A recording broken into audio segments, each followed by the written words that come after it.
On July 8, 2020, my friend Goosafone released a statement detailing allegations of sexual assault by prominent Fire Emblem YouTuber Mangs. I felt strongly about the validity of these allegations, and both publicly and privately supported Goosafone during this time.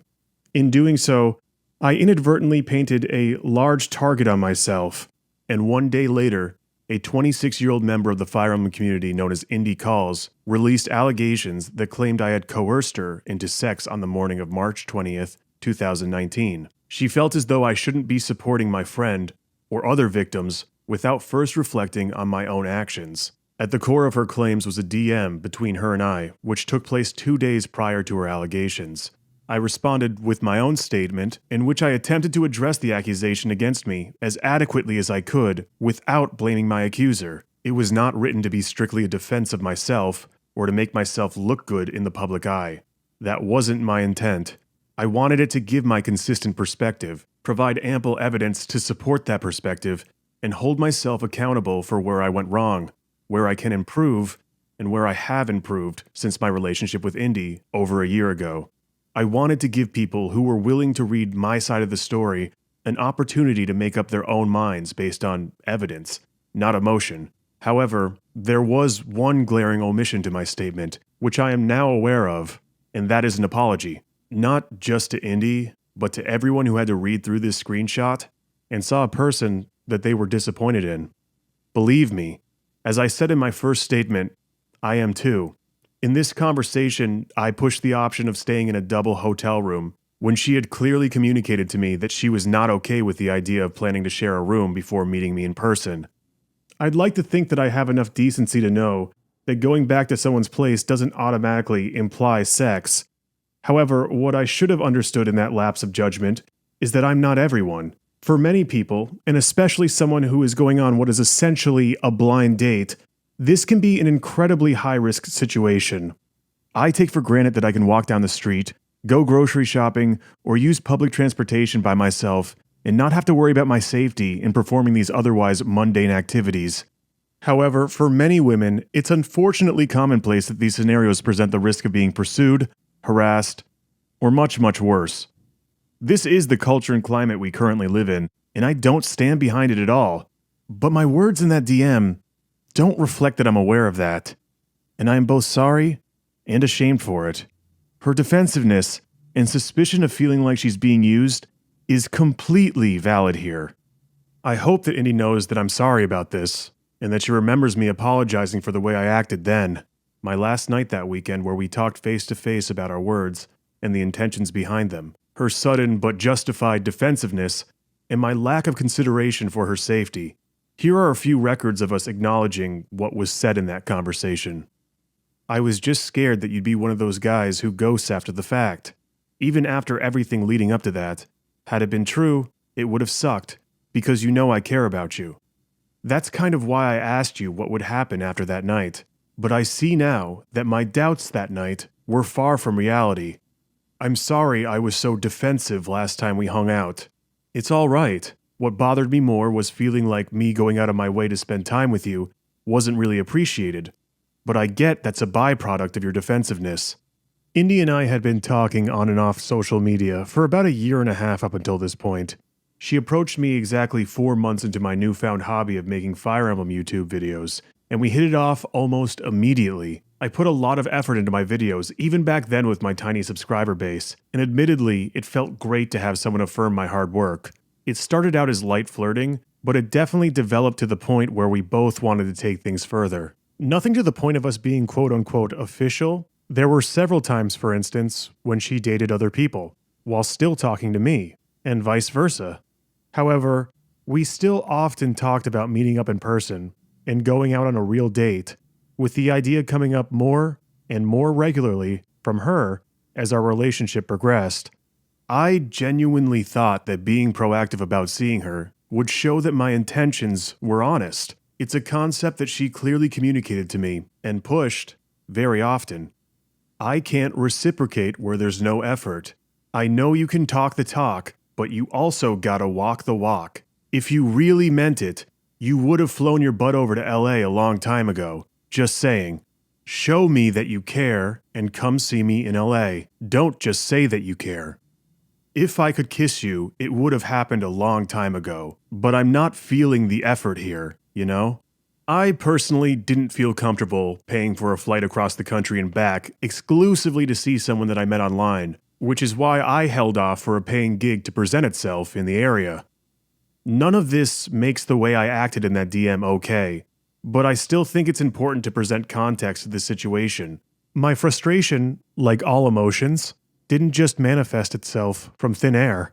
Either way, Indy still has every right to be hesitant and scared about meeting me. She has the right to change her mind whenever she feels uncomfortable. Do I wish she had been more honest and upfront about it? Of course, but she was probably afraid of doing so, and me projecting my frustration towards her definitely wasn't helping. Like I said, I hope that Indy remembers me apologizing, because I certainly do. That conversation meant a lot to me. It was reflection.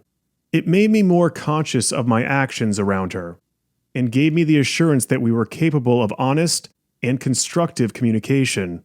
Admittedly, it's what made me feel comfortable in continuing our relationship further, and continuing to meet up in person, which we did. Today, this moment is being levied as the sole piece of evidence for multiple allegations against me, both implicitly and explicitly by Indy. It's upsetting that what I thought was an opportunity of growth for ourselves and our relationship is now being leveraged in this way. Indy was either being disingenuous then, or now, or maybe she changed her mind, or maybe she just forgot. So in case it's the latter, let me say, Indy, I'm sorry that I put pressure on you to stay in that hotel when you made it clear you were not comfortable with it. It was not the right way to handle that situation. I knew that then, and I know that now. In prior times of her expressing discomfort, I would acknowledge and try to rectify it. Even if I personally didn't think it was warranted, if she felt uncomfortable and communicated that to me, then it was valid. I let my frustration get to me and dropped the ball in this situation. As much as I'm not proud of this DM, it's still really jarring to me that Indy is presenting this moment to define an entire relationship which lasted over a year, especially when nothing similar occurred before or after this event. If you're willing to read beyond this moment, I communicated that I would be fine meeting under any pretenses she felt comfortable with, including not meeting up at all. It's disingenuous to use this one moment as some sort of precedent of sexual coercion in another, when it is not, or that it sets a precedent that I am even capable of forcing someone to have sex with me with zero evidence or references of that serious allegation even occurring. It would be disingenuous to use Indy's unsolicited sexual advances before this event as a precedent of consent, just like it would be disingenuous to say that because Indy was pressuring for me to showcase effort to see her, that it set a precedent for me to pressure her back after she changes her mind. That would be both unfair and ridiculous. This is why the way I behaved in that moment was not okay. I want to make it clear. We never went to that hotel. Many are blurring the optics and saying we did. I dropped the idea of the hotel after this conversation and made other plans entirely. Plans without Indy. I wasn't going to push it any further. I was fortunate enough to have friends and family in the area that were still willing to make time to see me, despite such short notice. Indy's allegations and this DM are two separate situations with separate circumstances. She didn't want to plan on sleeping in the same room with me before meeting me in person. That's completely understandable, but it's not evidence of anything she's accusing me of. Being upset at someone for changing plans is not sexual coercion. 2 days later, the night her allegations took place, she changed her mind once again. This time I met her in person, beforehand, under her own pretenses, with her family, in public, for several hours, and according to every account from her, excluding her most recent accusations, we had a great time.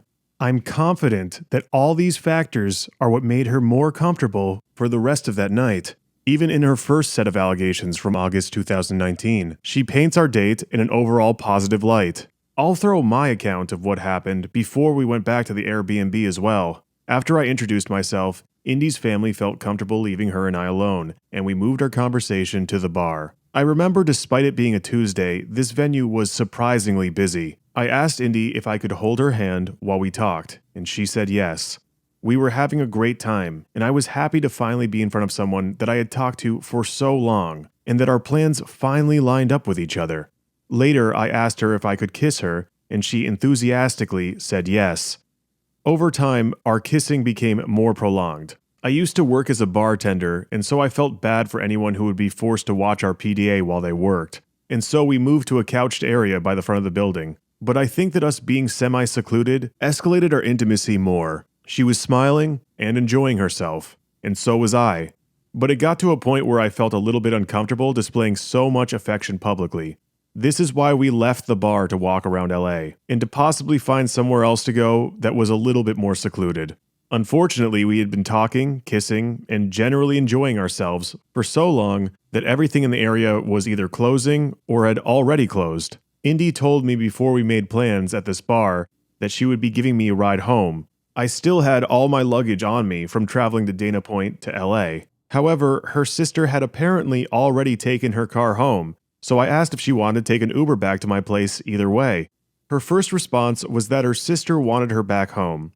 I thought for a second. Up until this point, I had heard a lot of excuses on Discord that felt like Indy deflecting rather than Indy being honest about what she really felt and what she really wanted.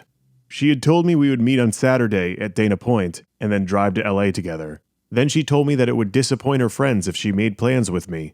Then she told me that her friend is coming with us. Then she told me she could only see me on Tuesday. Then she told me she got sick. Then she told me she's spending time with her sister. Then she told me to make other plans entirely. Then she told me to meet her in this bar and that she'd drive me home afterwards. Indy was standing right in front of me. And frankly, I was growing weary of hearing her excuses. I just wanted to know what she wanted. And what I said next, I remember distinctly. And it also lines up with every single account of this situation so far. Indy, you're an adult with your own self-agency. What do you want to do? If she didn't want to come back to my place, that would be fine. Just like us not meeting up at all would have been fine as well. She answered my direct question by admitting that she wanted to go back to my place with me, and she justified it by saying she wanted to make up for the delay in us meeting up. And between her body language and the tone of her voice, I felt that she was being sincere. Her answer didn't include what her friends wanted, or her sister wanted. It was just what she wanted, and I was convinced that this was her being honest with me. She also let me know that she would have to go home at some point either way, because her contact case was still at her sister's. I called the Uber, and we went home. It's at this point that I really can't provide any concrete evidence of what happened for the rest of that night, because there is none. I can recount my story from my original statement. I can point out the inconsistencies in Indy's accounts. I can say that I know myself enough as a person that I am not capable of the grotesque things she's accusing me of doing. She has her story, and I have the chat logs. Regardless of how she truly felt at the time, what I do know is that consent from her was verbally given to me multiple times. It was never verbally denied, it was not fished for, and it was never forced. However, it's clear that during sex, something still didn't feel right. I stopped and asked if she was okay. She said she was fine. But despite her again giving me verbal consent, it didn't feel fine to me, so I stopped entirely. Consent can be withdrawn during sex, and in this case, even though it was still verbal, it didn't feel enthused anymore. My recount isn't in line with either of Indy's stories, but it is in line with what she communicated to me both verbally and in DMs. In this conversation, 3 days after the event, she voluntarily expresses wanting to get intimate again, and soon. She says that our intimacy could have gone better on her end, at least. While this statement doesn't prove exactly what did and didn't happen in that room, it's the closest thing either of us have as confirmation, and it certainly doesn't communicate that she was forced into sex. I would never do anything physically sexual with a person without them giving their explicit consent first. I feel like this is a baseline standard everyone should have.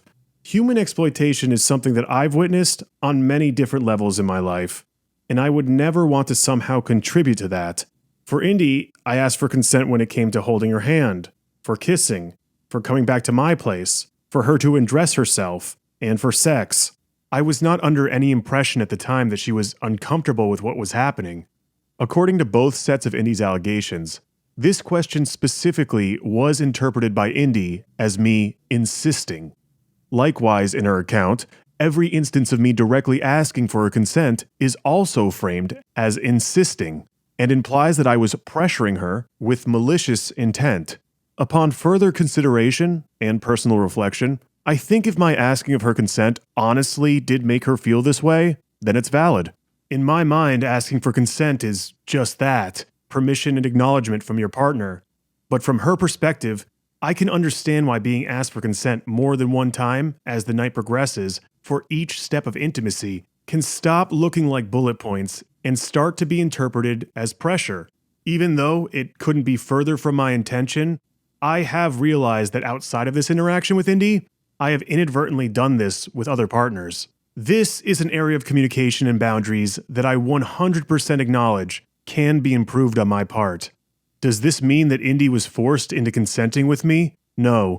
Does this mean that the graphic over-the-top depictions of me and my character and her allegations are true? Absolutely not. But I would still like to apologize either way. I acknowledge how being asked for consent more than once can be perceived as pressure, and I'm sorry for not being more aware of that sooner. It can create a situation where a person who has consented to so many smaller requests feels pressure to continue consenting, even to a request that they are not comfortable with. The following day, Indy reached out to me and told me she felt unsure of my intentions after what happened. My knee-jerk reaction was definitely frivolous, but reading it over closer, I could tell she needed to talk. She joked around back with me, but I still followed it up by telling her she could call me whenever she wanted. We ended up meeting up in person to talk. We sat down and discussed how we felt. We focused on the motivations behind our actions and how they were interpreted. This is the conversation that I referenced earlier, the one that gave me hope that continuing our relationship could amount to some emotional growth for each of us. Indy was much more upfront and honest with me here, probably because it was done in person. Intention can definitely be misinterpreted when expressed in Discord DMs after all. She felt as though I had pushed her boundaries because I asked her to stay in that hotel before meeting me in person. She also felt as though I was using her because we had sex on our first date. I felt as though, after her putting so much pressure on me to travel to see her, and that our relationship wasn't legitimate in her eyes until that happened, that it felt inconsiderate of her to change it all at the last minute. We both reflected, understood, and apologized. This is how relationships work and develop. You modify your behavior to accommodate your partner. Again, I will read out the DMs referencing this conversation. I was just scared that you'd be one of those guys who ghosts after the fact. That's why I asked you what would happen after that night. But I see now that my doubts that night were far from reality. It's all right. What bothered me more was me feeling like going out of my way to spend time with you wasn't really appreciated. But I get that's a byproduct of your defensiveness. There was one thing that we both initially agreed upon, and that's that we regretted moving so fast on our first date. I couldn't take back how she felt, but I let her know that if she came back with me again that night, I could promise her that there would be no sex whatsoever. Sex was never a priority for me that weekend. It was getting to know Indy, so keeping this promise was very easy for me to do. I kept my word, and we both felt way more confident to continue seeing each other after this meetup, and we did. However, looking back through our DMs following this meetup, I honestly don't think she internalized this conversation at all. I had just let her know how I felt pressured into traveling to see her, and when I did make the effort to do so, it felt unacknowledged. Yet just a week later, after traveling to LA, she's still pressuring me to drop everything and come back to see her for her birthday in 5 days. It would mean the world to me if you could be here for my birthday, like so fucking much. I can't be there physically, of course. I mean, if you really wanted to, of course you could. I guess. She seems to not understand after everything that happened why I was so taken aback by this. In hindsight, this should have been enough for me to realize that despite my hopes, this relationship probably wasn't healthy for either party. Unfortunately, we kept it going for about 3 months after this. We even saw each other again in June, But in that time, she displayed behaviors that I grew more uncomfortable with as our intimacy progressed. The biggest one being her insistence to showcase the intimacies of our private relationship to others in the Fire Emblem community. And I'm not talking about a harmless photo op of us meeting up together, which Indy frames in her allegations as me showing her off, because I would do that for anyone I meet up in person with. I'm talking about revealing intimacies, kissing, and divulging my behaviors in the bedroom to an audience. I let her know several times I was not comfortable with this, and it still did not stop. What made me finally want to pull the plug was when she got upset at me for being on the phone with my best friend during a stream, who happens to be a girl. This is her recount of the situation to a member of her server. Out of nowhere, a random girl started making plans with him while he was still streaming. I had no idea who she was, and he didn't bother to clarify anything, kind of just forgot I existed. Once again, I let Indy know previously that she needed to tone down the vying for my attention, especially on streams, and that wasn't happening. Her expectation that I should address her specifically in front of an audience to explain a personal call tells me again that she wasn't really internalizing anything I was saying to her. If she was upset or confused, she knew she could simply DM me. Communication was always an option, but instead she opted to cut off everything and went on a spree of aggressive messages targeting myself and members of my fan server. After this, she hung around the server until she challenged the moderators on the art sourcing rules, arguing that if a piece of art has been modified by pasting text over it, then it's free to not be credited. Indy is a talented artist herself. I knew she did not believe this. I knew from past conversations she did not believe this. This is why I'm so upset in this conversation, because it not only comes off of the heels of her being verbally abusive to myself and other members of the server without any warrant, but it's also her blatantly lying to me. I didn't trust her judgment anymore, and honestly, I just wanted to end it after this. A few days later, she relayed this message to me. In it, she apologizes for the way she acted and says how she thinks we should not see each other anymore. I obviously agree with this. She says she was prepared to fight to keep me in her life, but now she feels that being with me is hurting her dignity and self-esteem. If she feels either of these ways, then yeah, I agree she shouldn't be in a relationship with me. I think the best thing is to respect that and not pursue the relationship further, or give her hope that we can fix things. She says, "I'm sorry for causing you trouble. It was merely a moment of thoughtlessness, and that can happen to the best of us." That's good, because I feel the same way. I don't think that one moment of thoughtlessness should be used to define a person or their character. But this was not one moment. It was a string of moments, in succession, I was not okay with. This should have never been publicized in the first place. I've tried to address this issue previously with as little harm to her or the bystanders involved, but I'm left with no choice at this point. I have to recount everything, even if that means holding her accountable for her actions. Indy went from this message of closure to #cancel Chaz Aria LLC in the span of a week. As I keep saying, Indy has the right to change her mind whenever. But when the catalyst for that change is us breaking up, it's hard for it not to come off as anything other than reckless. Manufacturing her experience with me into serious allegations so quickly is not the product of her being a victim of sexual coercion, manipulation, or abuse. It's the product of poor communication, bad blood, and animosity. And I'm not trying to downplay the issue by using these words, because they're not even my words, they're Indy's. It's the words she uses to describe this whole situation, months after her first attempt to #cancel Chaz Aria LLC failed. For those of you who are wondering why I don't settle what should have been a private matter privately, or return her attempts to reach out to me, I tried that before all this happened. Unfortunately, we're way beyond that point now. There's too much evidence that Indy was recording my phone calls, clipping, editing, and sharing my DMs, even as the relationship was unfolding. There's too much evidence that she has planted informants in my socials, monitoring me, with the intent to entrap. I should not have this person reaching out to me months after our relationship ended, with cryptic text messages saying she's now somehow aware of my current location. I should not have to worry about the people I interact and associate with being pursued by her. These actions are the definition of stalking. This is the same unhealthy behavior that unfortunately led her to the pedophilia survivor that she would eventually manipulate and exploit for her own vindictive agenda. She has proven to be incredibly dangerous and destructive, and I am not entertaining it anymore. So for those of you wondering why this isn't handled in private, ask yourself, if someone you knew took one moment and used it as the basis to completely destroy your life, not once, but twice, would you give them another?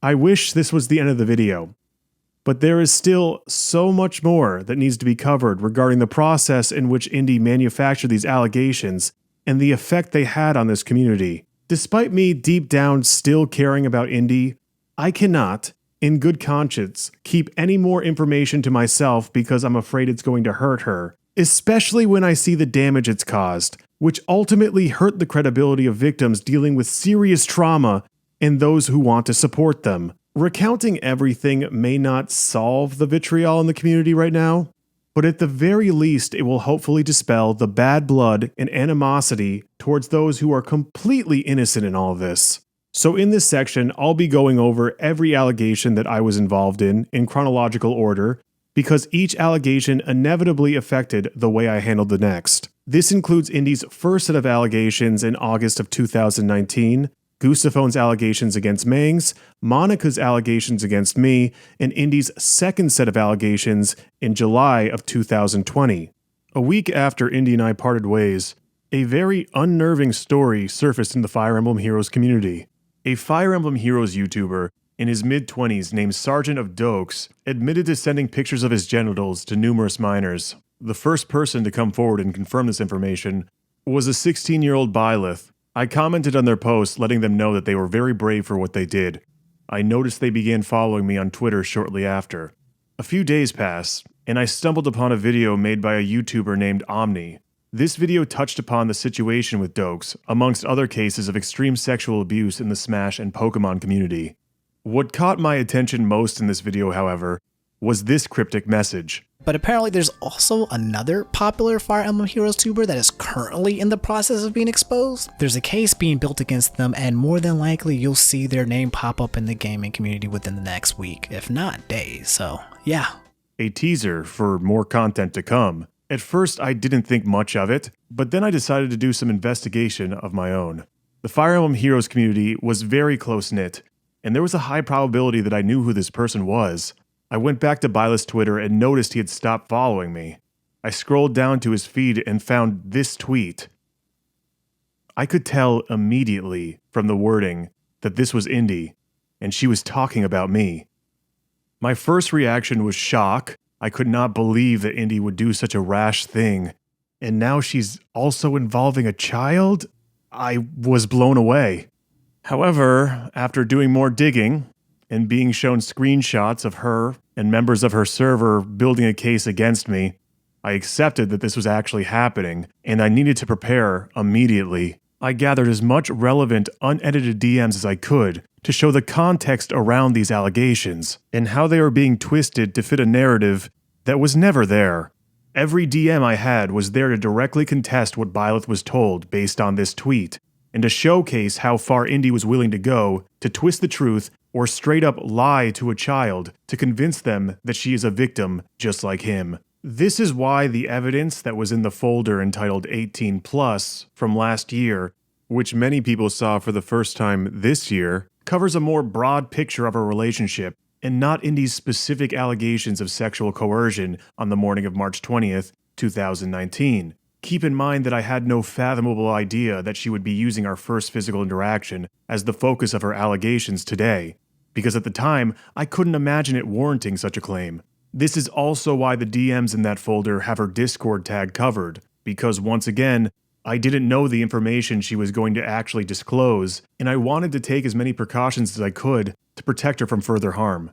This is what also compelled me to reach out to her a final time after compiling my evidence against Byleth's claims. I called and messaged twice, urging her to talk to me before turning our private relationship into a public scandal. The day Indy released her statement came. She titled it, "Regarding Byleth's Tweet." It was a 51-minute read, the vast majority of which is frankly petty attempts at character defamation, using doctored screenshots and irrelevant drama surrounding my old Discord server. Because of the way this statement meanders so often, it comes off as though she's not really serious about any of the allegations, or the implications if they were true. For example, this explicit conversation she utilizes to showcase what a monster I am for making what appears to be an off-color joke. In reality, the tone of this conversation was both initiated and reciprocated by her. In her allegations, she deliberately cuts off both ends of the chat at the exact points where she could be held accountable, and just shows my response in the middle, as if it were completely unprompted by her. She presents it to her readers and condemningly asks the question, "Why would you ever say something like that?" Even though she clearly knows the answer. I think a better question to ask would be, why do you think lying to people makes your story more valid? Or, what does showing this accomplish besides being a malicious, vindictive act of defamation? Really, the most unsettling thing to me is a lot of these screens were taken the day these conversations took place, and it showcases that she'd been collecting, saving, and presumably sharing chat logs for the entire duration of our relationship, even before our first physical interaction. I'm not going to assume what the motivation is behind someone doing that, but I still don't personally understand why they would in the first place. The scant amount that was actually alleging anything is generally consistent with her story today. But why is it that this year these allegations are so drawn out? Well, as I said, I had the luxury then of being prepared. I posted my statement, along with the zip file, immediately after she went public. Being able to present my side of the story at the same time as hers was integral to shutting the whole circus down quickly. It didn't matter that my evidence didn't specifically address the allegations buried in her DeviantArt post. People saw this tweet, and then they saw my evidence that confutes it all. There was no time for people to be outraged. There was no time for people to speculate or theorize. There was no time to show your homies how much you hate someone. There was no time to make YouTube content. Once Byleth finally saw the context to the misinformation he was fed, he reached out to me. He realized that he had been exploited, and that Indy presented information that deliberately misled him into using his platform and victimhood to project her own story. Now, there's currently a large number of people who are still not convinced that Byleth was manipulated by Indy, even though all the logs and evidence are public. I understand that reading through a long pastebin isn't something that everyone is going to want to do, so let me summarize. He was a minor. He didn't have the ability to consent to anything.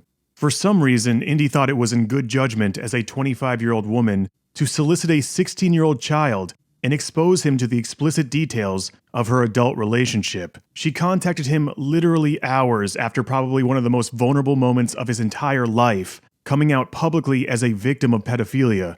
She starts the DM with, "I felt a sincere desire to help you." But Byleth didn't need her help anymore.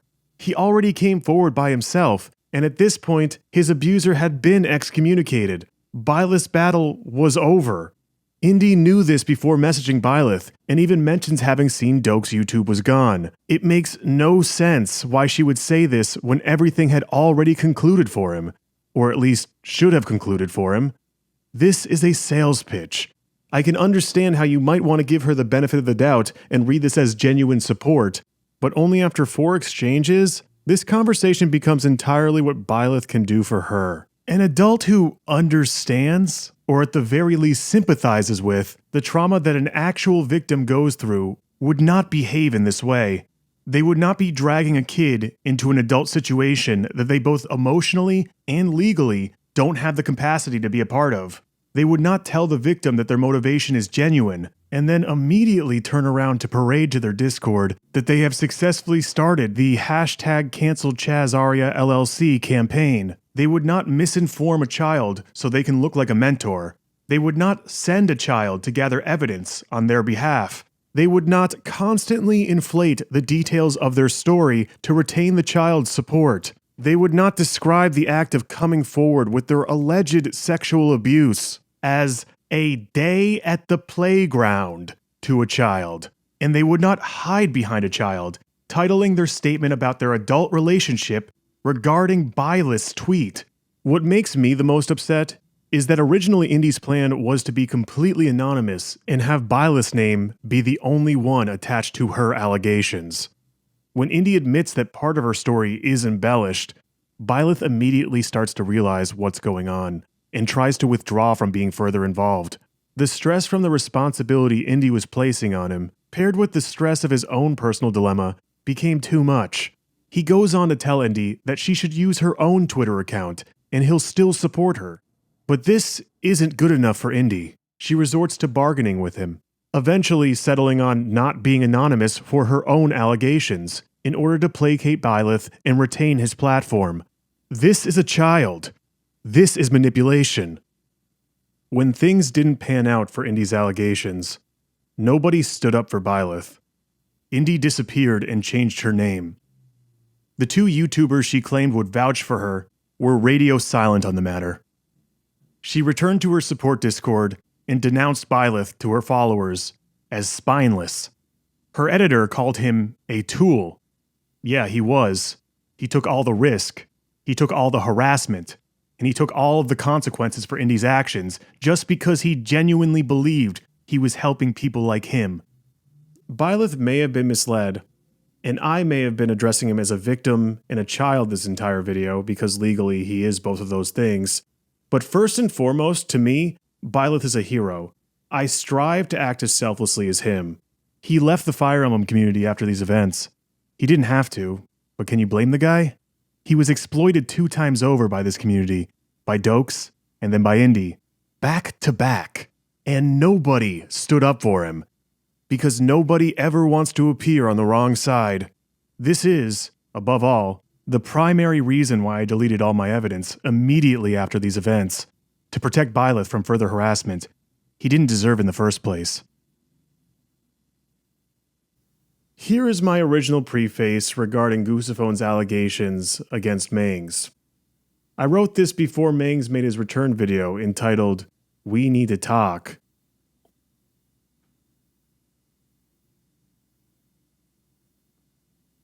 I don't feel this way anymore, but I'll still cover my involvement in supporting my friend Goosophone and the events of why she came forward with her story of being sexually assaulted in her sleep by Mangs. Off the heels of controversies within the larger gaming community, a movement on social media ignited where individuals and influencers sought to be more honest about their mental health by sharing their stories publicly. The end goal was to remove the stigma around the subject of mental health and create a discourse that would normalize a more open and honest environment for everyone. Goosophone was one of these individuals. She made a twit longer about how she was at an anime convention where she was drugged and almost raped while unconscious. She's one of the largest female presences in the Fire Emblem community, so it was very promising to see the amount of support she received from almost everyone. However, on that same day, I began getting DMs from my peers in the community who felt upset about the noticeable absence of Mangs in supporting Goose. Now, normally I would not be a proponent of obligating anyone into causes they don't believe in. The point is to encourage honesty, not insincerity. But I, like many of my other peers, was constantly giving Mangs the benefit of the doubt. It's not my best comedy routine. I'll give it that. But it's in the past. This is like a. It's not even faster. You're using it now. No, I'm not. I'm benching Leon. It's fine. Since I've been here, it's been. Are you brought up benching like him 3 because times. he? That's true. Yeah, oh my you're God. benching. I don't like where this is going. All right, fine. Okay, let's put the faggot in the convoy. You can also He was previously a creator I looked up to before I made videos, and was now someone I considered my friend. I had always hoped that the actions of his past self did not reflect that of who he is today. Rexecute donated $10. I'll donate $150 if Mang says trans rights. Trans rights. Okay. Nice. Problem solved. That somewhere along the line, he had come to terms with the impact his attitudes have on his audience. This should have been low-hanging fruit for Mangs. Goose was incredibly close to him, a confidant of sorts. I would expect both of them to show support for each other in any serious situation. I've witnessed firsthand Goose supporting him as such. But why was this situation different? It's certainly possible he didn't see her post, or the dozens upon dozens of replies and retweets from his follows. But when myself and others noticed that he was active periodically throughout the day, I seriously started to doubt that. I often make tweets on my account that poke fun at other creators' tweets. And so I saw this as a way to spoof on Mangs posting about his watch, while also commenting on him not supporting his friend, with a subtle nod to the situation. No one really understood the full context of the tweet until much later. In fact, going from the replies when it was posted, few people seemed to even connect it to Mangs at all. That was the point. It was a way for Mangs to realize he was being careless without calling him out directly. I got a direct message shortly after I posted from Stevie, also known as Lucky Crit. He saw my tweet and understood the context. He had told me that he's contemplated for some time wanting to organize a private intervention with Mangs, so as to cease what he saw was a clear pattern and history of predatory and abusive behavior. My initial reaction was hesitant. I had been the accused last year with Indy, and I felt very uneasy stepping into the shoes of an accuser, even if I agreed it was the right thing to do and that Mangs needed to seek help. I had also started getting messages from Goosephone. Though it wasn't my intention, that tweet resonated deeply with how Goosephone felt her experience with Mangs had always been minimized. She mentioned to me what happened in passing previously, and I too didn't want to believe what she had to say. She tried to warn me about his behavior early on at Anime North, that she was scared, and I always found a justification to downplay it. I could have done more sooner, and I deflected it every time because I was afraid of the ramifications if what she alluded to was true. However, with the full DMs she disclosed to me, I was now completely informed that Mangs groped my friend in her sleep. It's not misreading the situation when the person you're with is unconscious. Consent is not possible in this scenario. It's not he said, she said when both parties acknowledged he touched her in her sleep without her consent. There is no interpretation of this situation that justifies Mangs' actions. Mangs' story keeps changing, but the act and the confirmation she was touched without her consent while she was sleeping is always the same. Eventually, after seeing my tweet, Mangs messaged Goose privately to apologize and prove how much he cared about her. He made Goose delete a response in which she thanked me for posting the ring image. He then immediately clipped the DMs of him showing his support and posted them publicly on Twitter without Goose's consent, a showcase to his followers of how much he truly cares. Goosephone was obviously not happy about this. She accepted his private support. She accepted, just like she had always done in the past, because she was sympathetic towards him and wanted to believe her friend. And Mangs instantly took that moment she believed to be sincere and flipped it to present Goosephone as a liar to his followers. After this deliberate breach of trust, Mangs and I started talking. To summarize, he said that he's unaware sometimes that he hurts people, and if you let him know he did anything wrong, he'll try to remedy the situation after the fact. That's all fine, and I'm sure part of him was sincere, but I've heard him say things like this enough times that I was pretty desensitized to it at this point. And I know for a fact others close to him have heard this same shtick as well. It's fine to make mistakes, but placing the responsibility on others to tell him what's wrong after they happen shouldn't be a consistency at 31 years old. He shouldn't have to rely on Goosephone telling him why publicly flipping private messages seconds after they happen is a severe breach of trust. This is why I responded with, "Be proactive, not reactive." He assured me that the reason why he didn't initially support Goosephone was because he didn't see her tweet. Regardless, after conversing more, we ended the conversation on mostly good terms. I figured this event was at least one step in a positive direction for him, and soon we'd have that private intervention that Stevie and others were preparing for. The next morning I woke up and checked my news feed to see a statement from Mangs on why he's now leaving social media. Let me just say, I don't really care about Mangs leaving social media at all. Everyone would be healthier with a little less social media in their lives, that's for sure. What I have a problem with here is him presenting a movement of people being more honest about their mental health as a negative to his audience. What that said to me is the conversation Mangs and I had in private and the conversation Mangs and Goose had that should have been in private meant nothing to him except for a means to do damage control and placate our voices. Despite me eventually coming around to the idea of a private intervention with other Fire Emblem YouTubers, this event made me personally realize that he was not going to change and get help if this was to be done in DMs. I was livid at how callous he was being. I had witnessed the same rudimentary connotation of negativity throughout the week from many individuals, but I share an audience with Mangs, so I see this destructive example and attitude as directly affecting myself and the community which I represent.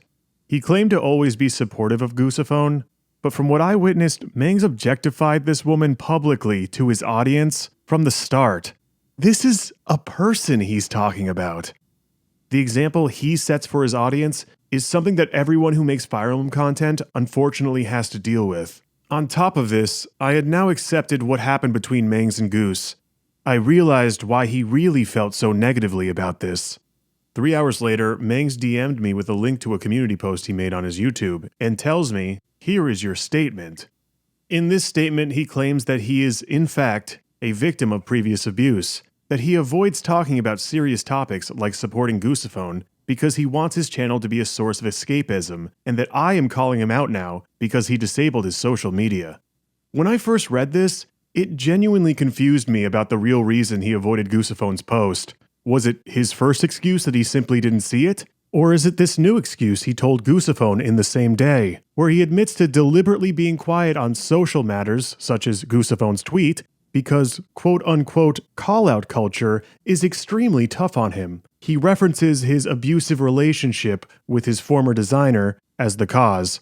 Both of these excuses are not only in direct conflict of each other, but are also in direct conflict with his new third excuse, that he is a victim who doesn't feel comfortable publicly supporting his friends. This excuse is also in direct conflict of his own words today. He publicly claims in his new video, "We Need to Talk," he could see himself supporting Goosephone in this very situation. So I don't know what to believe personally. Instead, I'll go through each of the points of this statement separately and address why they're all bullshit.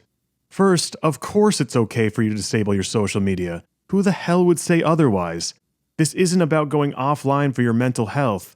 It's about calling a movement of people's awareness for mental health negative, and how that's perceived by an impressionable audience. This was not about being vocal about serious topics on his platform. It was about showing support for his friend, who always supported him. Regarding escapism, it's okay to present yourself as apolitical and have your content be a source of light entertainment. It's your platform. But Mangs is not apolitical in the slightest and has never presented himself as such up until this very moment. Even after this moment, he's still putting out messages based on his own set of distorted values within his public Let's Plays. Oh yeah, I canceled them. Woo! Now you know what it feels like. Gotta fish up his old statements. Shame him. Is making light of Goosephone coming forward about being sexually assaulted in her sleep escapism? In all fairness, his political ideals and beliefs should not have any bearing on the validity of what he did to Goosephone. But since he's now blatantly lying about how he integrates his values into his channel and is using this as a defense of his actions regarding Goosephone, they very much do need to be examined now. You cannot claim to be apolitical and have one of the main rules of your community be, "We aren't politically correct here, deal with it." Conveniently sandwiched between "don't be a thought" and "liking traps makes you gay." He has spoken adamantly on social media and on his YouTube channel of his political beliefs, many of which were based on bigoted sets of ideals. These ideals leak into his Let's Plays, streams, and Discord regularly for a mass audience to normalize and consume. Lastly, Mangs coming out as a victim. I won't challenge this because I don't know his full story. What he presents here is barely a skeleton. That's besides the point. It doesn't really matter if it's true or not. He used what otherwise should have been a vulnerable and honest moment.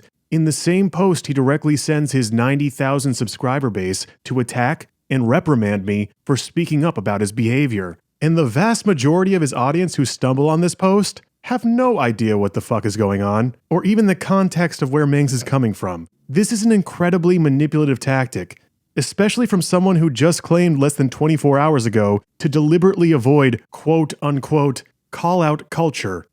Knowing what we know now, this statement was supposed to serve two purposes for Mangs. One, a preemptive cover-up defense to manufacture sympathy from his audience for the allegations and evidence he knew Goose had. And two, a weaponization of his fanbase with a link to misdirect them into attacking what he saw as a threat to himself and his channel.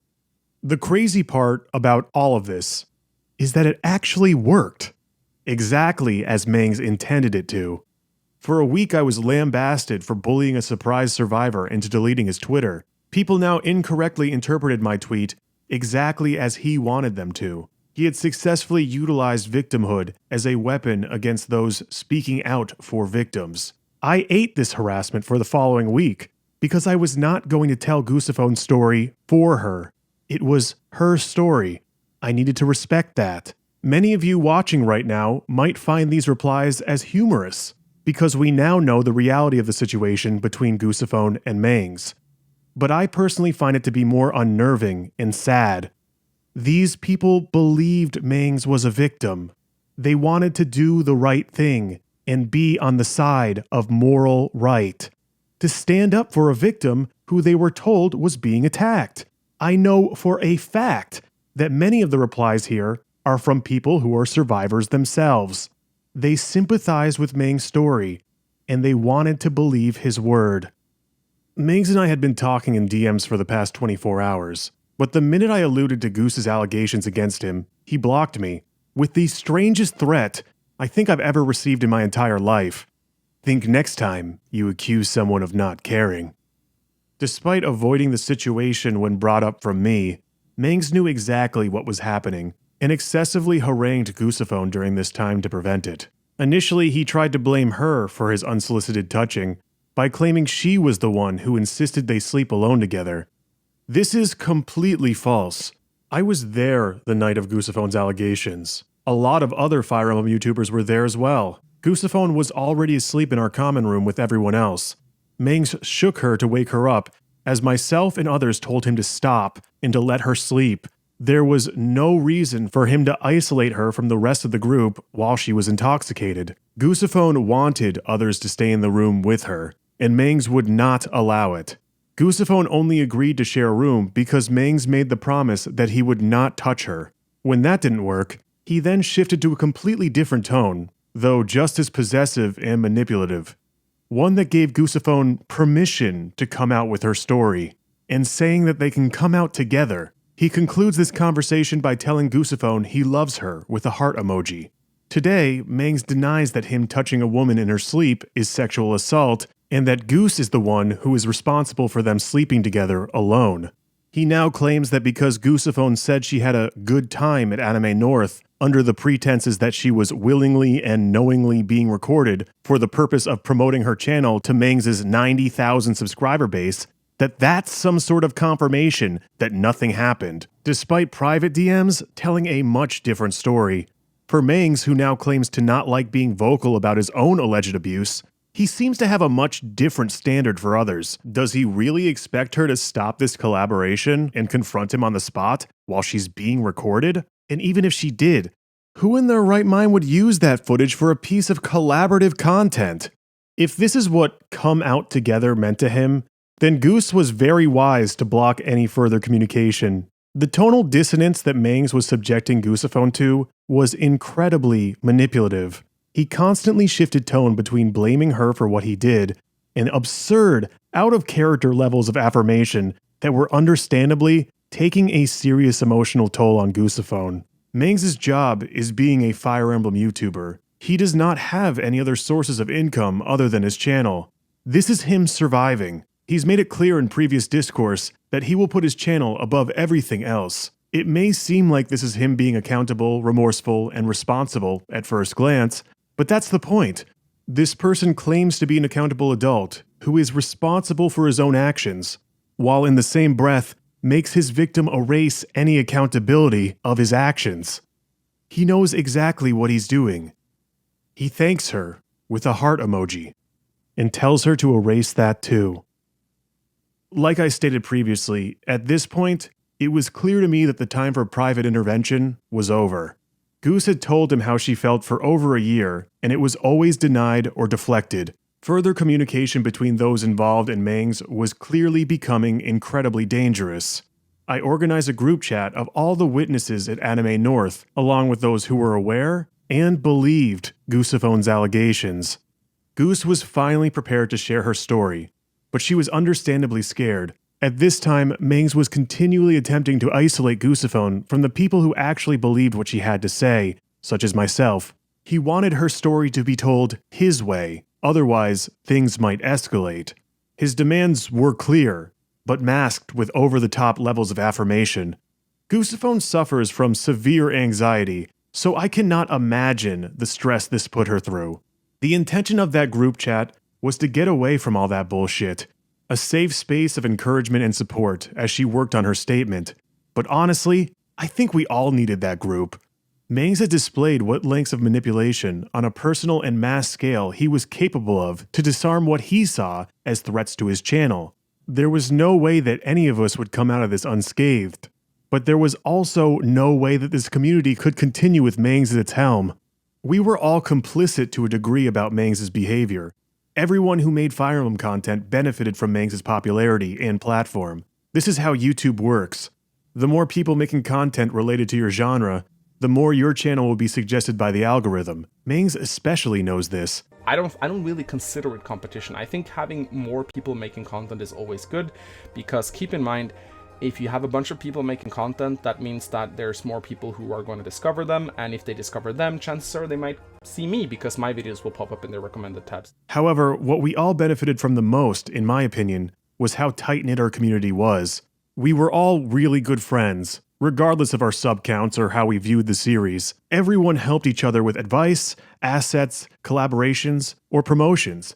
This is why Goose was so reluctant to come forward with her story. She didn't want to inconvenience or ruin what we had, what the community had. It was really special, but it was also built upon the backs of numerous victims, still suffering to this day, including Goosephone herself. If we stayed complicit any longer, there was little doubt, based on Mangs' consistent behavior and actions, there would be more victims in the future. Everyone understood how this would initially tear the community apart. Everyone understood the potential backlash and scapegoating we would face. Whether we'd be able to mentally handle that backlash was another matter altogether. We justified our fear by telling ourselves it would only get worse the more we put this off. We wanted to do the right thing. I let everyone know in the chat that I was personally prepared to lose my channel if it meant doing so. Seeing someone close to me suffer, whose story I'd willfully ignored in the past for my own emotional benefit, made me feel like I failed her as a friend. Like Goose said in her statement about Mangs, I was there. I witnessed Mangs' behavior in person, and I knew that something wasn't right. I tried to stop her from going back into that room. Obviously, I didn't try hard enough. I was not going to let her go back into that room again. What followed regarding Mangs is mostly common knowledge at this point. Goose came forward. The faction of viewers who were weaponized realized they'd been manipulated by Mangs. Many others in the community found the courage in Goosephone's actions to come forward with their own evidence of Mangs' abusive behavior. Mangs first denied the claims, then he vaguely accepted them, with a blanket statement that didn't admit to anything except that he hurt people. Mangs said he would leave his platform, that he is seeking therapy, and that others should make the Fire Emblem community better in his place. 1 month later, Mangs returned, denying all the claims again. However, there is one part of the story that isn't common knowledge. Stevie, also known as Lucky Crit, was the most supportive person to Goosephone through all of this. He's the one who took her story seriously from the start. Goosephone was the first to confide in him initially, and he's also the one who had to hold the knowledge of what happened between Mangs and Goosephone for the longest. Aside from obviously Goosephone, I know that holding Mangs accountable publicly took the greatest emotional toll on him. Despite that, in an act of benevolence I think few people would be capable of, Stevie still reached out to Mangs directly after his communal exile to make sure Mangs didn't hurt himself. To let Mangs know that he's not a monster, that Goosephone did this so that his destructive behavior would stop, and to let him know that he would still fight for Mangs if he was willing to improve. These logs should be kept private, and besides the start and end of this conversation, I will do that. But the way in which Mangs has recently leveraged Stevie's unprecedented act of sympathy needs to be brought to light. Mangs currently frames Stevie's humane gesture as an omission of guilt on Stevie's part, as well as those who supported Goosephone.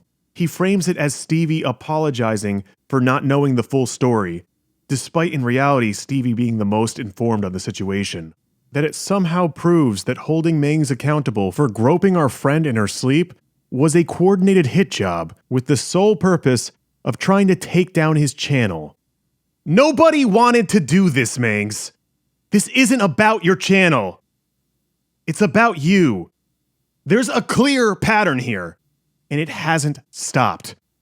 The sympathy of your friend, the sympathy of your audience, the sympathy of a person trying to prevent you from killing yourself, all exploited to defend your YouTube channel.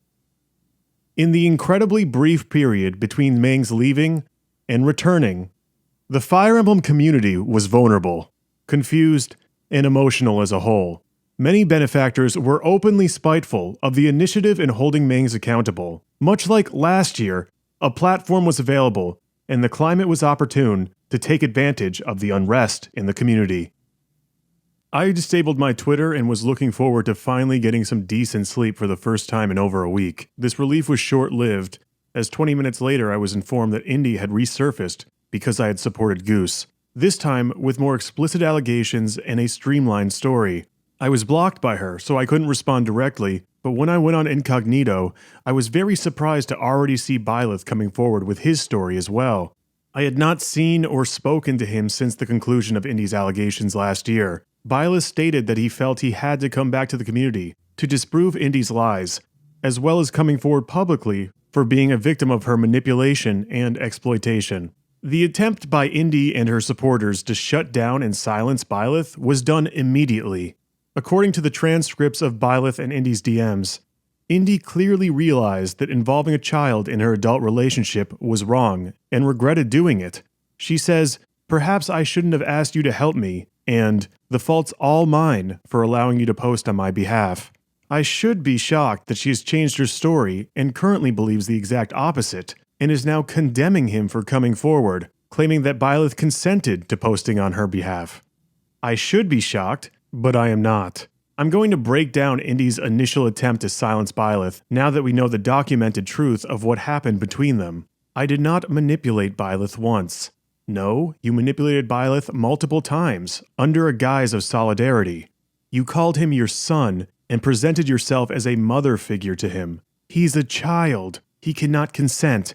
Kids need permission slips to go to the zoo for a day. Do you think his actual legal guardians would sign off on him doing this? You took clear opportunistic advantage of a child's sincere desire to do good for your own personal agenda.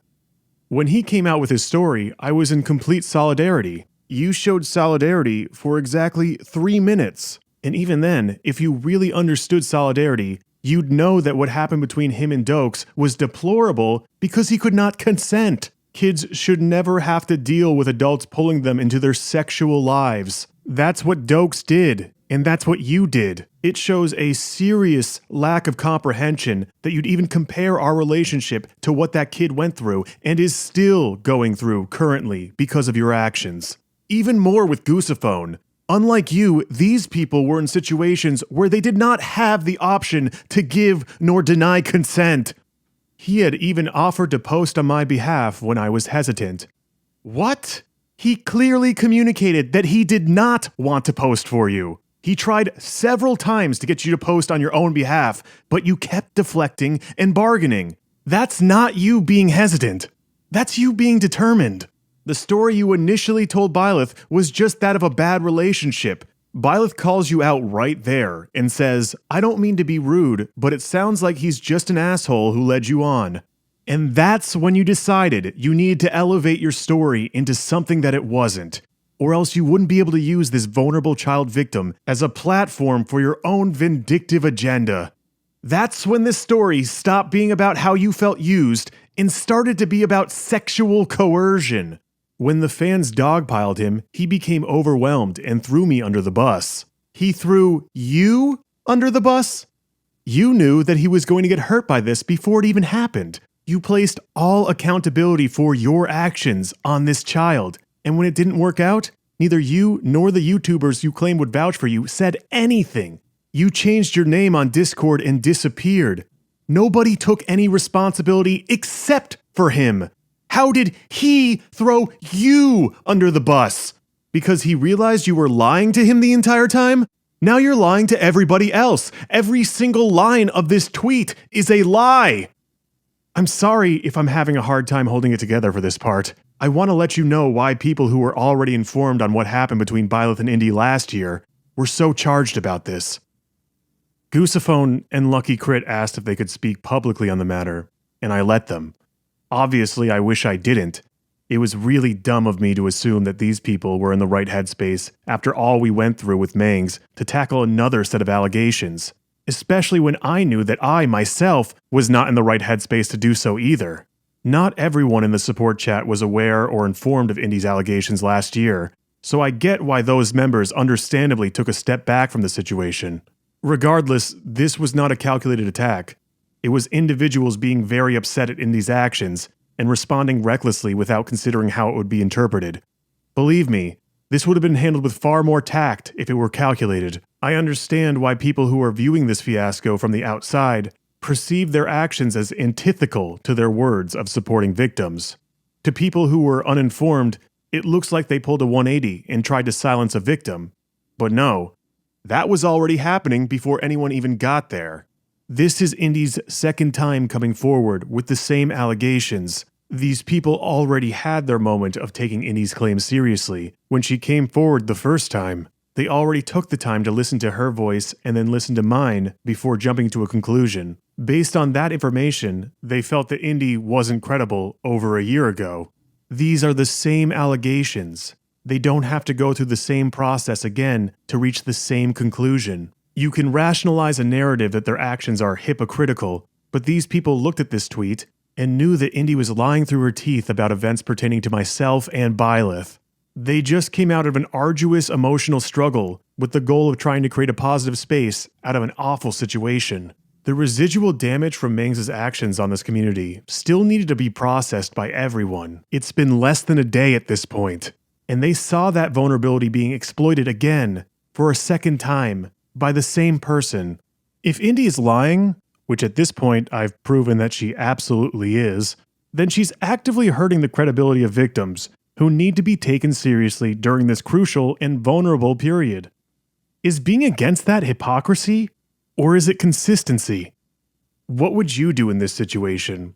Not as a bystander watching from the sidelines, but as a person who already had all that knowledge. Would you let this opportunistic string of lies continue to be perpetuated at the expense of a child?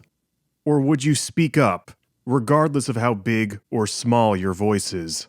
If your answer is, I wouldn't say anything until Chaz releases his own statement, because regardless of the truth, it sets a poor example of creating a safe space for actual victims to come forward with their own story, you're probably right. But they didn't think about that. And neither did I. I am sorry that I didn't have the foresight to see how this situation would be perceived publicly. Regardless, they believe that Indy is lying, and Indy believes that Byleth is lying. It's not hypocritical to defend your own beliefs. Even Indy stated moments before that she stands by victims, word for word, and now she's claiming Byleth's word is not valid. She claims that she feels for Goose and tells her how brave she is for speaking up and doing the right thing, even though Goose is now speaking up against her. I might as well take this moment to also talk about the Fire Emblem Truth account that inserted himself into Indy's allegations as well. They have a twit longer on their involvement that I think everyone should read. I'll let them speak for themselves on why they also felt the need to defend me. It was a spur-of-the-moment decision that I made because I thought it was the right thing to do at the time. Chaz has the ability to speak for himself, and he didn't ask me to speak for him either. Yet I did it anyway, and in the end I was wrong. Here is the owner of the Fire Emblem Truth account reaching out to me with evidence they had from last year. This is the exact moment I found out about the identity of this account. Here's me asking them if I could reveal their identity the next morning, because I was not comfortable with what they were doing. They were reluctant. I wanted to respect their privacy and wished to remain anonymous, so I felt a good compromise was to tell their account how I felt. After all these events, I desperately needed sleep to deal with all this properly. It was a short slumber. At 5 a.m, I was informed of another individual named Monica coming forward with even more allegations against me. Throughout the events of that week, I had witnessed the pervasive power of victim stories and how they can be exploited so easily and effectively to target or promote an agenda. This is why Indy felt last year she had to exploit a child victim as her messenger, and why this year she elevated her story using Goosephone's name and trauma. This is why Mangs came out as a victim before weaponizing his subscriber base. As I've said before, I want to stand by the compelling slogan of believe all victims, because in the real world, real victims of real trauma are systematically not believed. But it's incredibly difficult to stand by that phrase when there are so many willing to exploit it. People who are willing to exploit the innate human desire to want to be a good person and to do good for others. And now we're dealing with Monica, one of the most obvious hit jobs I've personally ever witnessed. And because of everyone's innate human desire to be a good person, people still believed and defended it at face value. It was at this moment I realized that I'm potentially going to have to address any allegation anyone makes, even if it has zero tangible evidence supporting it. If someone accuses me of having sex with a giraffe, I'm now going to have to somehow disprove something that never happened. How would I go about doing this? I'm going to be honest with you. I got so lucky with how easy it was for me to debunk Monica's allegations. But imagine if this person was more diligent with the fabrication of their story. Imagine if the dates and events lined up with reality. Imagine if their allegations took place where there were no witnesses or records of that event present. Then what would I do? Would people still believe me? Does it mean that I deserve that allegation to be attached to my name for the rest of my life? This should not be unnerving to only me. Allegations, even if they are found to be untrue, still have the potential to destroy lives.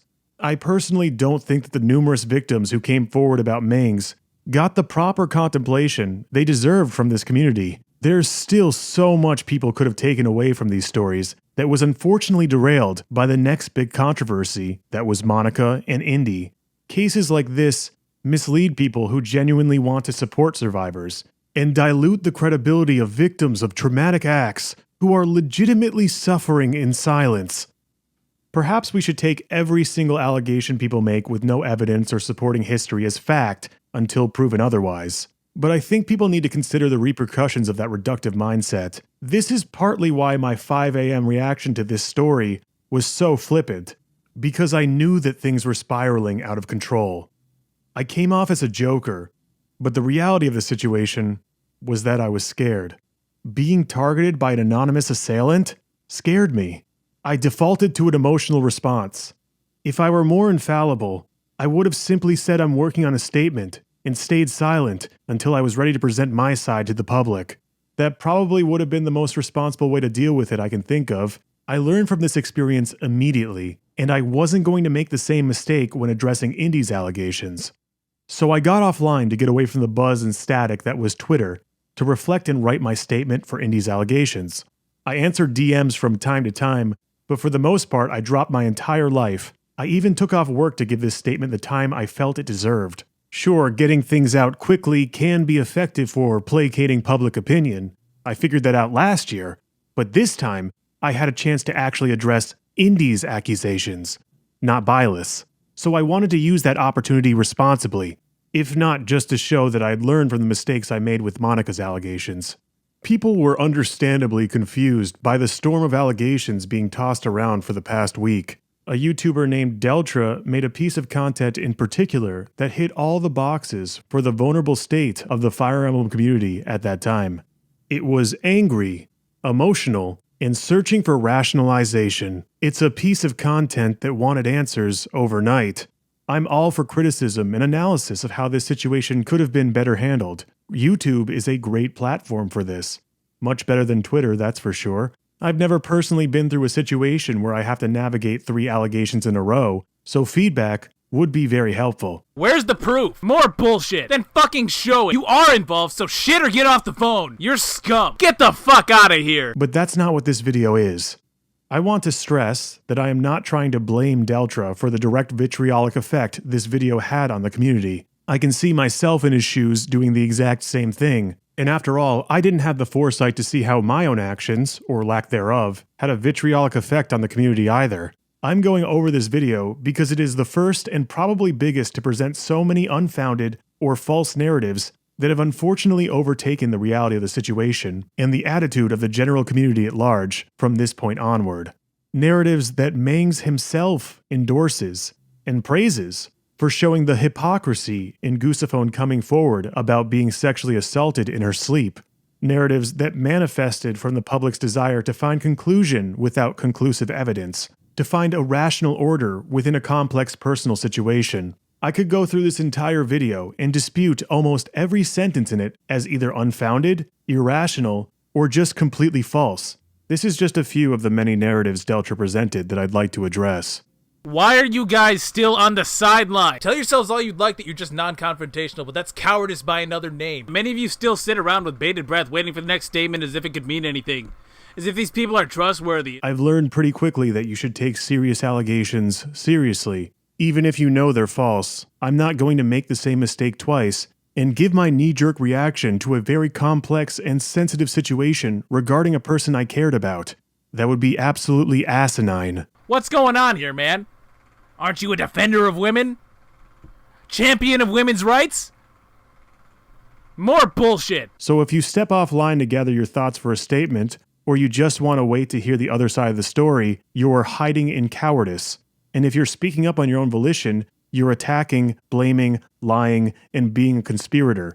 Is there any middle ground that isn't a complete catch-22 here? Why are you letting a child fight this battle? Chaz, the man who lets children fight in his place. But you know which screenshot I'd really like to see? The one where Mangs hides behind a child. Yeah, you know, the good shit, man. Here is my brief interaction with Byleth last year, when he DM'd me to apologize. Here is Byleth 1 year later, waking me up in the middle of the night on his new account to inform me that he's trying to tell his story and that he's being silenced by Indy. I had zero interaction with him between these events. It's also between both of these events when Byleth went public about Indy manipulating him. Deltra claims that this is me hiding behind him. He says that he'd like to see the screenshot of Mangs using children to defend him. There were plenty of people who were clearly not of age defending Mangs while he took the time to be offline and write his statements. I wouldn't make such a leap of reasoning to say that that is him hiding behind children, but yeah, I'll at least give you that, Deltra. Mangs didn't hide behind a child. He just hid behind his entire subscriber base. Deltra has the expectation here that I should be offline working on my statement. In fact, that I'm not working on it fast enough. But also, I should be online policing people to not speak. I'm fiercely upset that Byleth was ever involved in this. This should have never happened. Unfortunately, because Indy dragged him into our relationship in the first place, his story is integral to these allegations now. I wish they weren't, but they are. I just want to underscore just how important this piece of evidence actually is. Right now, Henry is the only basis that anybody has to believe that Indy is a liar, a manipulator. This is probably the one thing that Deltra and I agree on in this video. He does not need to be further involved in this. He does not. His story does. The logs of his interaction with Indy are public. He released them himself because he was being denied validity, and so he could give his entire story while removing himself from a situation he should have never been involved in the first place. I'm doing this so he doesn't have to struggle to convince anyone anymore. So he doesn't have to be harassed anymore for wanting to do the right thing. This is his story of manipulation. A story nobody took seriously. How is this manipulation? What I see is a person reaching out to another. Because it directly conflicts with what they want to believe. The harassment and death threats exploded for him after Deltra's video.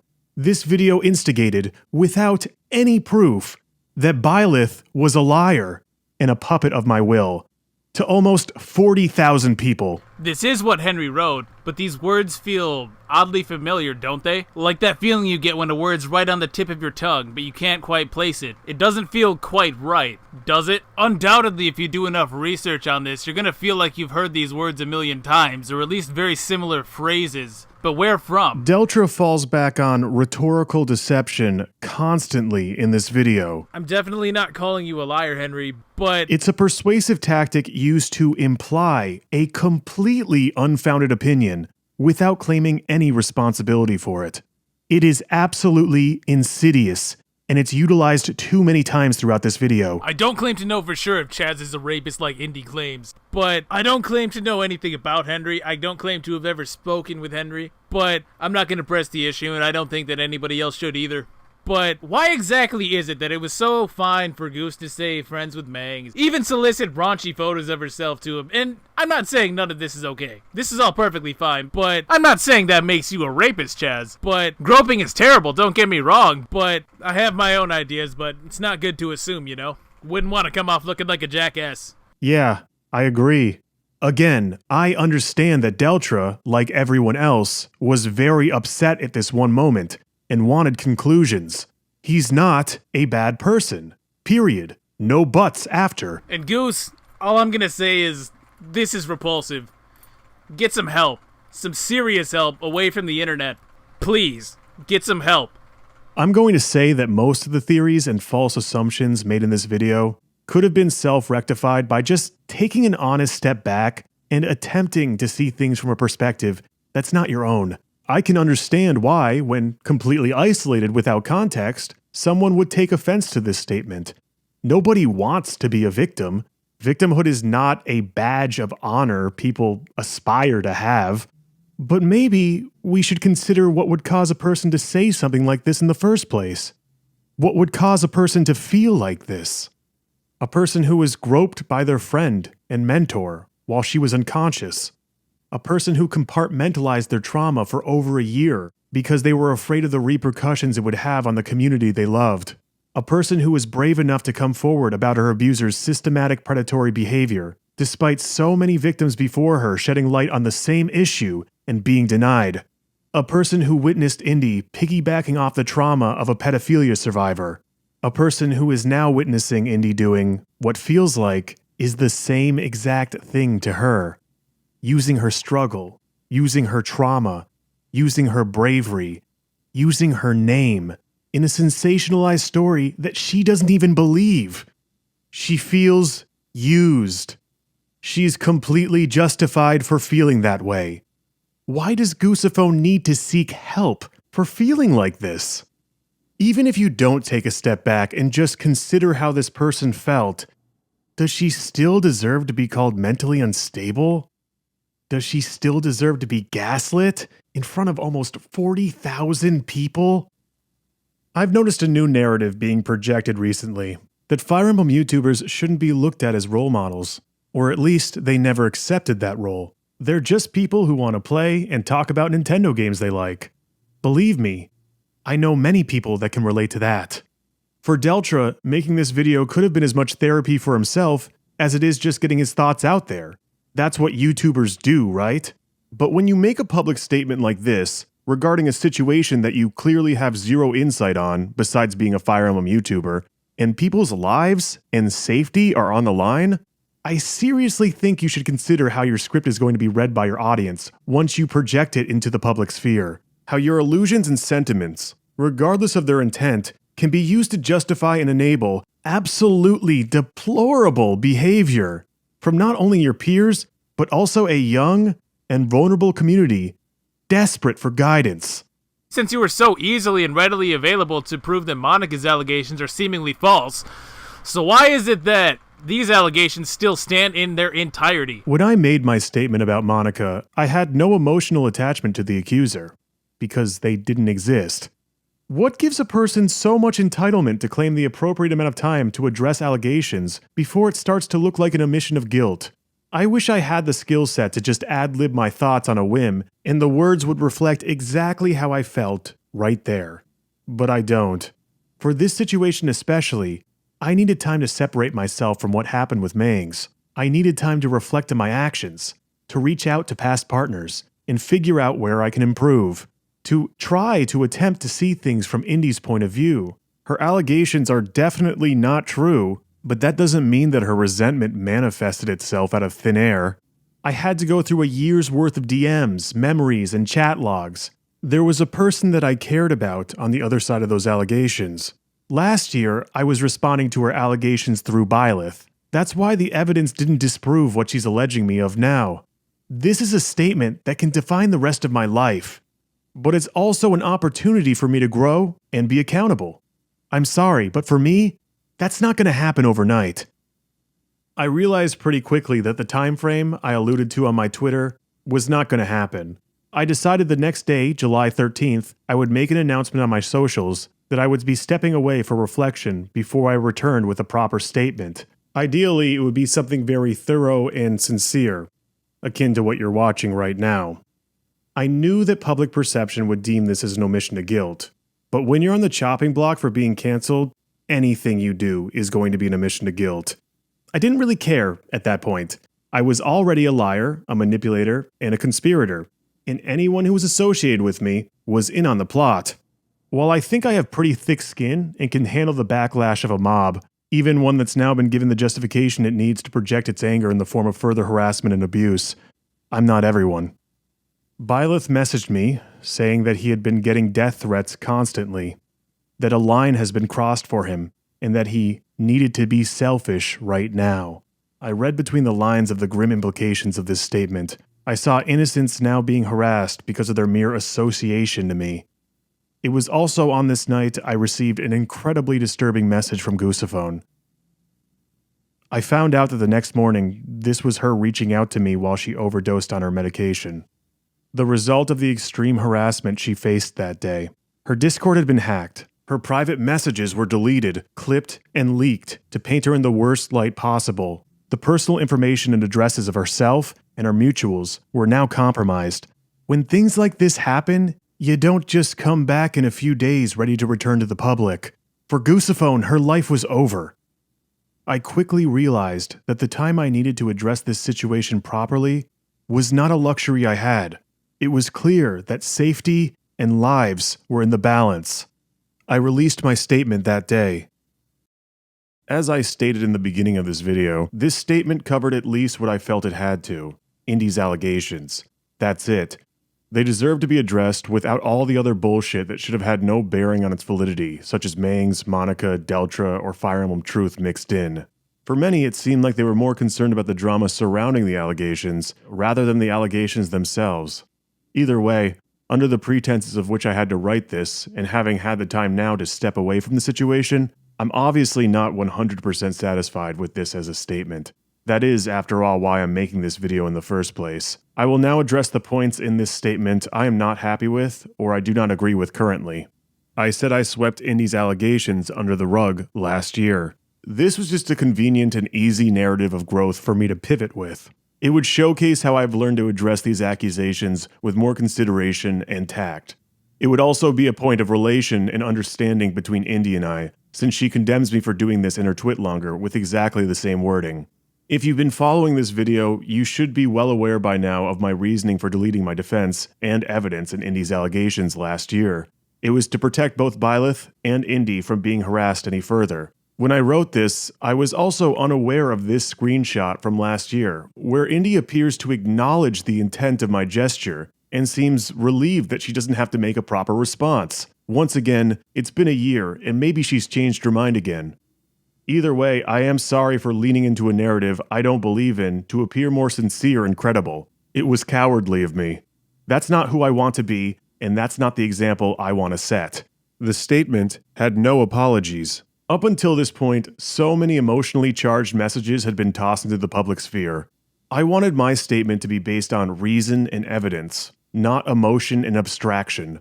I wanted people to make up their minds, not their hearts. I accounted for where I did wrong and where I can improve, but I did not apologize for it. Apologies, to be sincere, require emotion and reflection, something that I felt I didn't have the proper time to do. This paired with my personal reasoning that since I'd already apologized to Indy about this previously during our relationship, when it actually mattered, it felt like doing it again in front of an audience would just be a disingenuous, manipulative PR move. However, now that I've had the time to process and see things from perspectives besides my own, there's really no shame in apologizing more than once. Especially if you sincerely do feel sorry, and I do. So just to reiterate, I'm sorry I put pressure on Indy to stay in that hotel when she made it clear she was not comfortable with it before meeting me in person. I acknowledge how asking for consent more than once can be perceived as pressure, and I'm sorry for not being aware of that sooner. In my statement, I say that Indy idolized me. This is frankly an unfair generalization for me to make about Indy, or about any person really. I went out of my way to present my side of the story without blaming or shaming Indy in any way, with the hope that I could move on while doing as little damage to her and other bystanders as possible. Something that is very difficult to do when your accuser is only using one moment of your relationship to abstract precedent for another. However, this is where I pushed my wording outside of my intent, and I apologize. Indy is a capable adult with many facets and motivations that I will probably never understand. I should not be using essentialist reasoning when in the same breath I'm so critical of others for doing the same. Because Indy displayed some possessive behaviors does not mean she idolized me. Because I displayed some inconsiderate behaviors does not mean I sexually coerced her. The point of this paragraph was just to dispel another narrative I don't agree with, and that's that power dynamics in relationships are inherently wrong. Let's make it clear. I'm not saying that relationships where there is a clear imbalance of power don't have the potential to be incredibly exploitative and damaging. It's something we've unfortunately seen time and time again.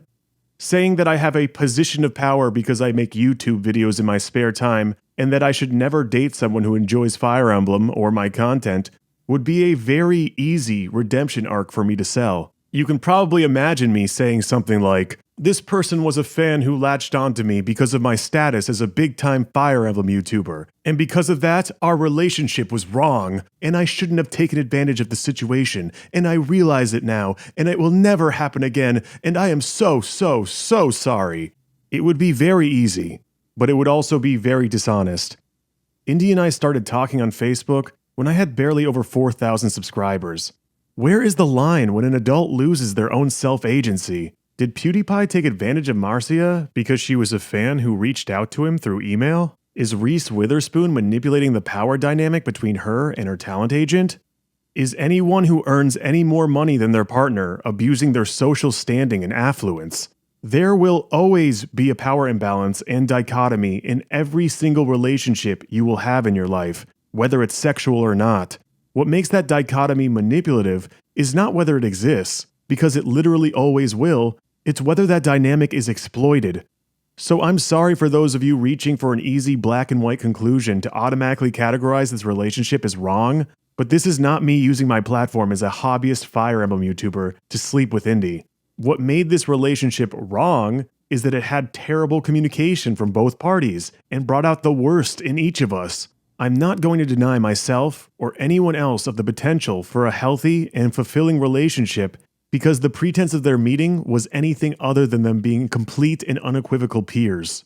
Again, this is a dangerous generalization that removes any responsibility or adult rationale from either party, and not even Indy herself is using this narrative.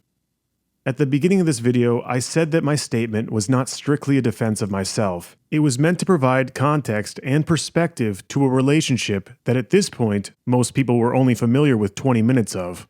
A relationship where we both made mistakes. I understand how after two allegations, where the weight of the evidence heavily favored one side over the other, that people were probably expecting this statement to be just as conclusive for them. In Monica's allegations, none of her accounts lined up with reality, and they were not consistent with any real-life events witnessed by those at the convention. There were no records or recounts of a Tana cosplayer even being at Anime North. The scant evidence she provided was proven to be manufactured.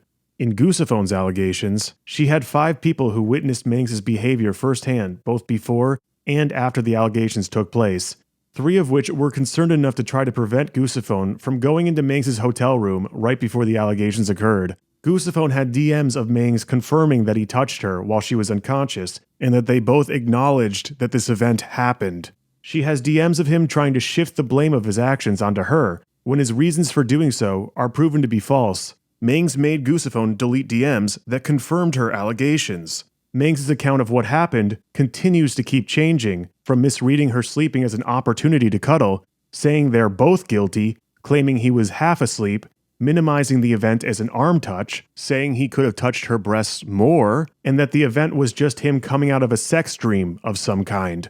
In one account, he claims that him touching her was nothing sexual, despite in another account talking about how much he wanted to have sex with her that weekend. In one account, he claims he doesn't remember the event even happening at all, despite in another account claiming to be able to recall specific points of bodily contact.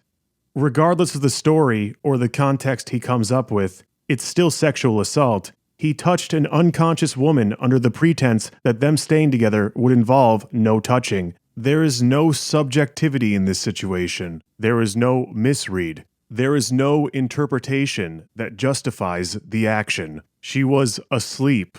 Consent is not possible. In my case, even though I have kept my account consistent and gave plenty of context, pointed out the inconsistencies with Indy's accounts, explored Indy's probable motivation, and showed DMs spanning over a year, all of which supported my account, there was no agreement from either party of what happened on the night of Indy's allegations, aside from us both agreeing that we did have sex that night. Indy claims that the sex between us was not consensual, despite there being no records during the relationship, privately or publicly, that support that account. Indy has proven that she is willing to lie, manipulate, and exaggerate the truth in order to make her story appear valid. Still, because there's no concrete evidence of what she's accusing me of, and unlike Goosephone's allegations, there's no documented acknowledgement from either party of what she's accusing me of, from prior to going public with her allegations, it unfortunately boils down to Indy's word versus mine. For many, because that expectation to have their mind changed conclusively for themselves was not there, they defaulted to public opinion. Public opinion that because of the pretense surrounding these allegations, and not the actual allegations themselves, wasn't in my favor at that point. That's fine. I wasn't expecting everyone to come running back to me all at once. Regardless of the allegations being false, and Indy's word being proven as not credible time and time again, I still acted inconsiderately to a person I cared about. If people still weren't okay with that, I would completely understand if they didn't want to associate with me anymore. After reading that DM, I don't want to associate with me either. But because I have a YouTube channel with 30,000 subscribers, I can't make a mistake. I would love for all of this to just go away. But the reality is, even if Indy's allegations are false, this is going to follow me for the rest of my life, and I've accepted that. I accepted that last year, when Indy's DeviantArt post stayed as one of the top searches next to my channel. I've had to explain that post, without any documented evidence in my defense, to friends, partners, and employers in real life many times in the past year. At one time, Indy's goal was to fight to keep me in her life, and I think she accomplished that. I have never hid behind an avatar or a pseudonym. I can't change my real name. I can't change my face. I am accepting, at the very least, to have documentation for those who want to be informed on the situation, for them to be able to see Indy's accounts and my account, and then come up with their own conclusion on allegations that, despite what anyone feels or believes, are inconclusive. And that's all I would like to say on what transpired in July of 2020. I know people are wondering if I'm going to continue making YouTube content, and the answer is, I don't know. As you can probably imagine, this video took a lot of time for me to make, not just in writing, but also reaching out to my past partners and getting new perspectives and just figuring out how to better improve myself from all of this. And maybe making YouTube content doesn't fit into that plan for me. I don't know. I might change my mind tomorrow. The dysphoria of seeing so many people view me as a hero, and then a monster, and then a hero, and then a monster again, and then a hero, and then a monster again, kind of fucked with me, so I'm very reluctant right now. In my mind, I was just helping my friend who needed my help. A friend whose story I witnessed firsthand and dismissed so many times before because I was more concerned with not stirring the pot. What this experience solidified for me most of all is that people come and go, followers rise and fall, but at the end of the day, you only have yourself to live with. I chose to stand for my belief in supporting victims, and unfortunately I stumbled hard in doing so.